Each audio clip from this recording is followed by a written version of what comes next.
आप देख रहे हैं दैनिक कड़क बिहार टाइम्स, निष्पक्ष और निर्भीक, आपको रखे सबसे आगे।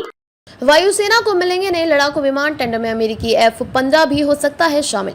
नई दिल्ली। भारतीय वायुसेना अपनी ताकत बढ़ाने के लिए 114 नए मध्यम श्रेणी के लड़ाकू विमान खरीदने की तैयारी कर रही है। वायुसेना अगले 4 से 5 वर्षों में वैश्विक टेंडर के माध्यम से इन विमानों को अपने बेड़े में शामिल करना चाहती है। इस प्रतिस्पर्धा में बोइंग, लॉकहीड मार्टिन, दासो और साप समेत कई बड़ी कंपनियां शामिल हो सकती हैं।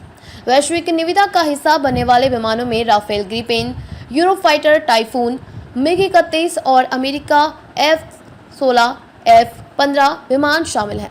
इनमें से F-15 को छोड़कर अन्य लड़ाकू विमान पहले ही 126 बहुउद्देशीय लड़ाकू विमानों के लिए पिछली निविदा में भाग ले चुके हैं और उनका मूल्यांकन भी हो चुका है। इस बार दौड़ में शामिल होने वाला एकमात्र नया विमान अमेरिकी कंपनी बोइंग का F-15 स्ट्राइक ईगल लड़ाकू विमान है। रक्षा सूत्रों ने बताया कि 114 बहुउद्देशीय लड़ाकू विमानों को शामिल करने से वायुसेना को अगले 10 वर्षों में अपनी स्क्वाड्रन की ताकत बनाए रखने में मदद मिलेगी। इसके साथ ही मार्क 1A और मार्क 2 सहित हल्के लड़ाकू विमान भी वायुसेना में शामिल किए जाएंगे।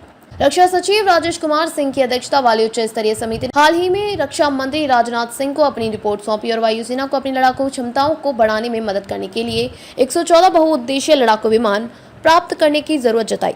सूत्रों ने बताया कि वायुसेना वर्ष 2037 तक लड़ाकू विमानों के 10 स्क्वाड्रनों को रिटायर करेगी। वायुसेना वर्ष 2047 तक 60 लड़ाकू विमान स्क्वाड्रन क्षमता हासिल करना चाहती है। उसका मानना है कि अगले 5 से 10 वर्षों में लड़ाकू विमानों के बेड़े में शामिल होने से 2 मार्चों पर युद्ध से निपटने की क्षमता और बढ़ेगी।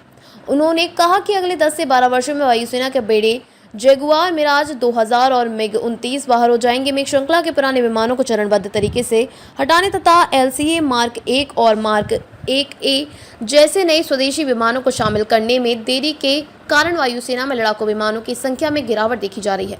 वायुसेना केवल 36 राफेल विमानों को ही अपने बेड़े में शामिल कर पाई है, जो 4.5 से अधिक पीढ़ी की श्रेणी का लड़ाकू विमान है।